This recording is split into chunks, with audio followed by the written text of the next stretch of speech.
Some fighters call themselves brothers in arms. The bonding experience of being in combat together binds those who go through it. Tarkov is no exception. But what if you were also blood brothers too? Fighting side by side for not only your group, but for your family as well. This is what little information there is about the two most fearsome brothers in Tarkov.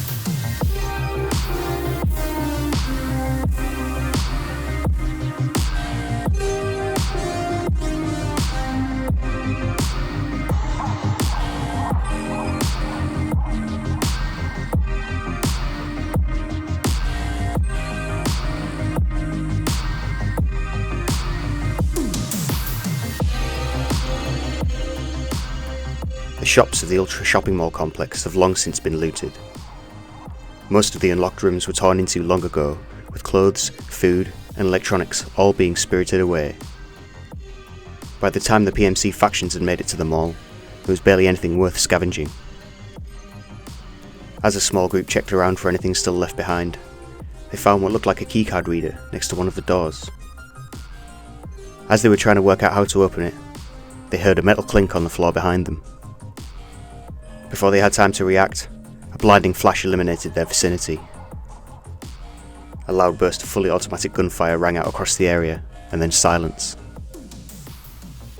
This is just one of the many stories of encounters with the scav boss they call Killa. A lone fighter and fashion freak, he's a former athlete, was brought up by the street and recognises only his own rules. He prefers action to conversation. This guy has good equipment, wearing heavy armour and hand-customised helmet. He's a very dangerous enemy. He uses a light machine gun or other automatic weapons to suppress the enemy, while lurking from cover to cover, getting closer to his target for the final push. During the assault, he moves in a zigzag manner. He uses grenades, suppresses multiple enemies with the fire of his weapon, plants smoke cover on one enemy while attacking the other. It's going to be a tough fight to kill him. By the way, he considers PMCs and scavs his enemies. He's well trained with extremely fast reflexes and often hits hard due to his fully automatic RPK with a Golnik ammo. His distinctive 3-stripe tracksuit and customised helmet and armour are an intimidating look for anyone coming across him unexpectedly. But what about the man himself? There is next to no information on Killa's background. Literally the only reference we can find to him in the game is from the quest Huntsman Path's Sellout, which describes him as such. I heard that there was one person, a former athlete. He's already been racketing before the war, and now he has felt more power than ever. He's killing everyone indiscriminately. People call him Killa, and his helmet, you won't miss it. There is some text in the description for the stylish one quest as well, but Ragman just calls him a stylish asshole.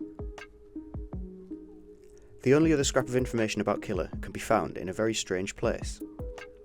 Behind the urinals in the toilets of the burger bar, there's a keycard reader. If you happen to have found an 11 SR keycard, you can unlock a safe room hidden deep within the depths of the Interchange parking garage that also acts as an extract. This room is obviously meant to be Killa's safe room, where he stores the best of the loot he's found and where he chooses to sleep. It's interesting that the cards used to access this room are all Terror Group access cards. Could the mall have once been used by the company, hiding behind Emicom once it became a major evacuation hub for the area? Beyond this, there was absolutely no other information about Killa in the public domain. This was until the advent of patch 12.11, which brought Killa's brother Tagilla to Tarkov. He dwells in the factory zone, and his name in Russian is Nanchalnik Zavoda, which roughly translates to plant manager. Jaeger again provides us with some more background on this fearsome beast. Good health to you, Hunter. The old chemical plant has a new menace to it. There's this new psycho, scavs call him Tagilla. And from what I've heard of him, I actually know him from back when I worked there. He worked in the factory, always tried to follow his brother's footsteps, wanted to surpass him in everything. They say he even borrowed the helmet idea from his brother, ordered some experts to make his mask bulletproof. And apparently, the bullets really knocked his brains off, because now he's running around the factory with a sledgehammer, sending everyone to the heavens indiscriminately. So we can see from this quest that Tagilla wants to follow in his brother's footsteps, which could mean that Killa also at one time worked at the factory too. In any case, if he was the plant manager of chemical plant number 16, he would have been working there when it was under the control of Terror Group, so he must have had some knowledge about the shady dealings and the experiments of the company. Looking at his stature and behaviour, would it be any surprise if Terror Group were experimenting on him too? Regardless of the circumstances, both bosses are fearsome enemies that will absolutely destroy unprepared PMCs.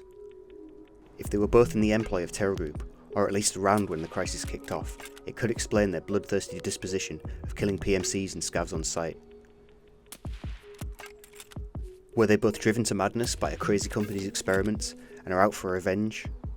Again, with so little information to go on, only time will tell what their backstory has to say. I've been playing a lot of Hunt Showdown recently, and the one thing I appreciate about that game is that the more you kill a boss or enemy, the more lore you can unlock about them. It would be nice if BSG were to add something like this into the game, where they can expand on the backstory of characters in a fun and interesting way without having to devote a lot of resources to it, and the player has something to unlock as well, something to work towards, but that's just my 2 cents on the matter. What do you think? Let me know in the comments.